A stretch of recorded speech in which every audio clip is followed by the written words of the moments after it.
สวัสดีท่านผู้ชมทุกคนทุกท่านที่เข้ามารับชมทางช่องซอยฟรีสไตล์สำหรับมื้อนี้มาพบพ้อกันจะพาไปชมบรรยากาศทางชายแดนไทยกัมพูชาอันนี้ก็ถนนยุทธศาสตร์สายเด็ดนำยืนสาย2171ช่วงระหว่างจุดชมวิวตำบลบูเปื่อยขณะนี้กำลังขยายทาง4 ช่องทางจราจรว่า4เลนนั่นเองเนี่ยเห็นภูเขาครึ่งหนึ่งอยู่ก็คือเขาพนมดงรักชายแดนไทยกัมพูชาตรงไปขึ้นช่องอันมาอีกจากนี้ไปประมาณ3-4-5 กิโลก็จะฮอดตัวอำเภอนำยืนเด้อพี่น้องป้องไปฝั่งขวาฝั่งซ้ายมือจะเป็นสวนทุเรียนสวนเงาะสวนลำไยสวนดอกไม้ต่างๆดอกไม้ภูเขาไฟเด้อช่วงนี้ตอนนี้บริเวณแถวนี้เป็นภูเขาไฟเก่าฝั่งขวามือจะเป็นปล่องภูเขาไฟที่ภูน้อยเป็นดินแดงๆปลูกบักไม้ทุกชนิดแซ่บอร่อยบักไม้งามต้นไม้ก็งาม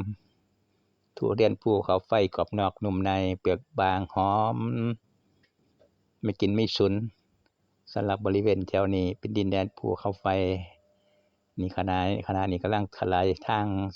4 เลน4 ช่องทางจราจรเด้อพี่น้องแถวนี้รัศมีแถวนี้มีแผนการอพยพออกเด้อพี่น้องถ้ามีเหตุการณ์บ่ปกติเกิดขึ้นอำเภอน้ำเยือนมี7 ตำบล101 หมู่บ้านทางราชการอาจสิย้ายออกจากพื้นที่ถ้ามีเหตุฉุกเฉินจำเป็นร้ายแรงตามแผนการเนาะจะพาชมบรรยากาศช่วงนี้ก็ยังปกติดีอยู่ทำมาหากินตามปกติบ่มีหยังเกิดขึ้นไม่มีอะไรก่อภัยประมาณนั้นเนาะทางสีดินก็จะเฮ็ดสุดมาแถวนี้เชื่อมต่อกับของเก่าเพิ่นน่ะภูเขาครึ่งหนึ่งอยู่เขาพนมดงรักชายแดนไทยกัมพูชาที่มีปัญหาการบ่แล้วระหว่างชายแดนโดยเฉพาะช่องบกช่วงนี้ดัง ตรงไปนี่ก็ไปฮอด3 แยกเลี้ยวซ้ายไปน่าจะรวยเลี้ยวขวาเข้าอำเภอน้ำยืนฝั่งขวามือก็เป็นที่ทำการไฟฟ้าสาขาน้ำยืนบริเวณแถวนี้เป็นกลางอ่างใกล้ๆกับคล้ายๆกับอ่างคือหุบเขาประมาณนั้นอำเภอน้ำยืนเนาะจะหาขึ้นโทรศัพท์บ่ค่อยมีปานใดมีบางจุดขาดๆหายๆบรรยากาศก็ประมาณนี้ตอนนี้ก็ยามประมาณ 6:00 นเศษๆ 6 โมงเช้า 6 นาฬิกากว่าๆก็ยังบ่ทันมีคนตื่นปานใดเนาะถนนหนทางยังโล่งๆอยู่ปกติถนนสายนี้รถจะวิ่งหลายแล่นหลายข้างหน้าก็สิเป็น3 แยกเลี้ยวซ้ายไปน่าจะรวยไปพุ่นน่ะช่องบกประมาณ30 กว่ากิโลก็จะฮอดช่องบกเนิน500เลี้ยวเข้าขัวามือเข้าตัวอำเภอน้ำยืนผ่านที่ว่าการผ่านตัวอำเภอน้ำยืนที่เห็นก็เป็นโรงแรมที่พัก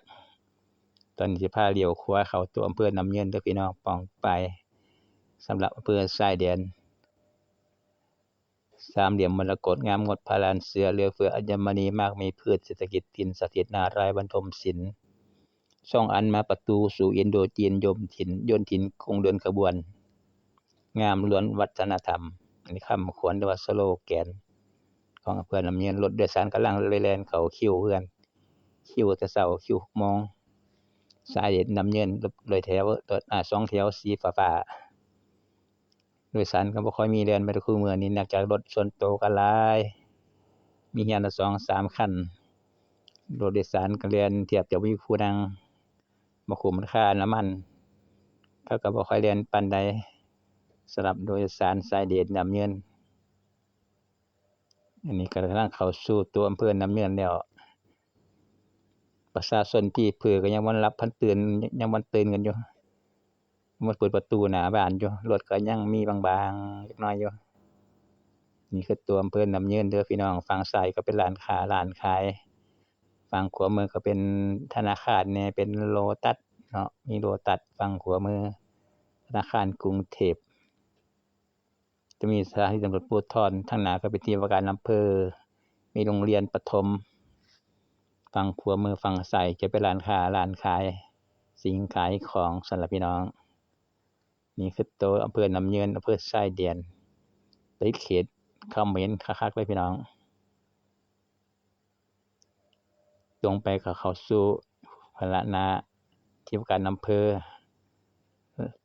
ฮอดอำเภอกันทราลักษณ์ภูมิสลอนพระวิหารก็ไปเส้นนี้ลงกรุงเทพลัดใส่กันทราลักษณ์ถนนหมายเลข244แยกบ้านจานพุ่นล่ะเป็นทางลัดรถทัวร์รถบัสโดยสารก็จะแล่นสายนี้ทางอุบลตอนใต้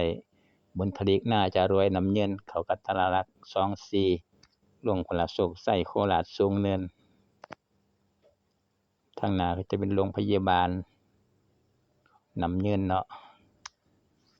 นักเช้าๆอยู่เขามันมีคือตื่นปานใดตื่นสวยจักหน่อยปกติรถหน้าสายๆก็จะรถหลายกว่านี้แถวนี้บางปีก็มีน้ำท่วมเด้อปีนี้บางปี